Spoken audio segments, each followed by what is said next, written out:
Hi guys, it's Shatterglass Heart or Lartie's Geek Chic here.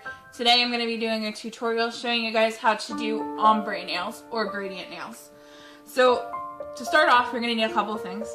First thing being a base coat by Misa. It doesn't have to generally be by Misa. I'm using this one as for acrylic nails and base coats. So I use that. Actually, I already did my nails for the base coat just to start off. And you're going to go over each nail and just make sure you put it on because it does give a product, the actual nail polish, something to stick to. After that, you're going to need some basic products as well. Whatever colors you're going to gradient together for your ombre nails. I'm personally using Sinful Colors. This is number 920, and it doesn't exactly have a name on it. Oh, well, it's Sinful Colors number 920. It's like a pink. And then I'm going to be using OPI Caramia Crimson. It's like a reddish pink. So I'm going to gradient those two together. And then you'll also need a top coat.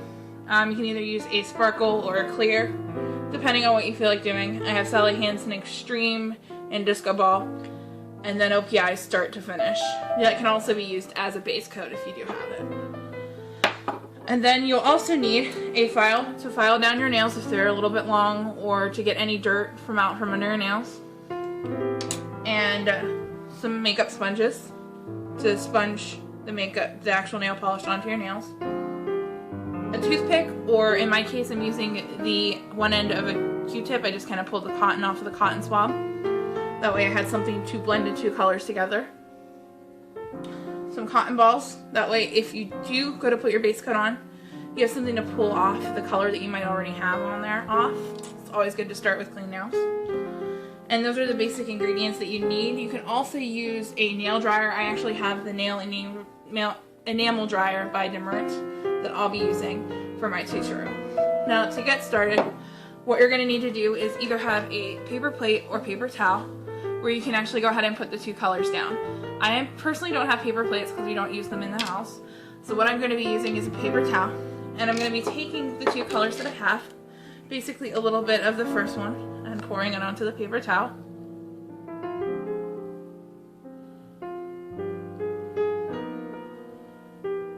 Like so. And then a little bit of the second color.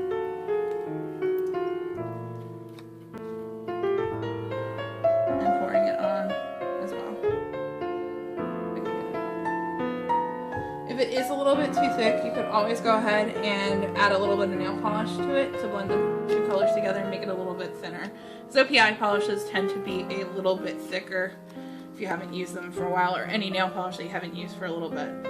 And then what you'll do is you can see the two colors have started to blend together right here.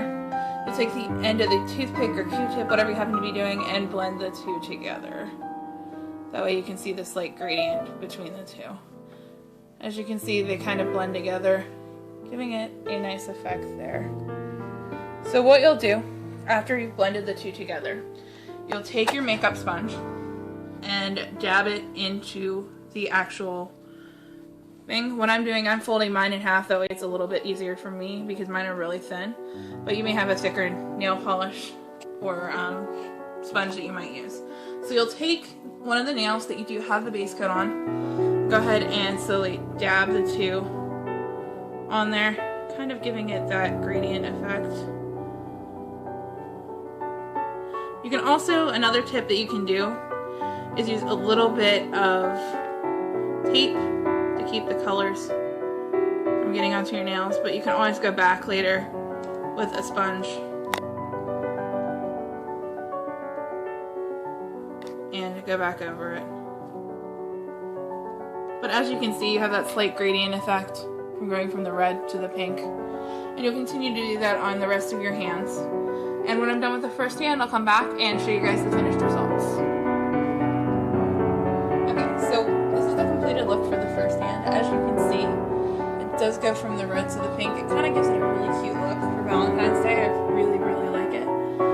So what you're going to do after that is you're going to go over it with a top coat, whether you want to do a clear top coat or a glitter top coat. I'm going to do mine in the glitter top coat, and I'm going to do the second hand, and I'll be back to show you guys the completed results. Okay guys, so this is the finished look for the ombre nails. As you can see, the left is a little bit worse than the right, unfortunately. I'm not too great at actually doing the left hand, but this is the finished look. As you can see, it has that pretty sparkle from the top coat, as well as the gradient from the pink to the red. This will make a really cute look for Valentine's Day if you're going out, or even if you're just staying in. So I hope you guys have a wonderful Valentine's Day.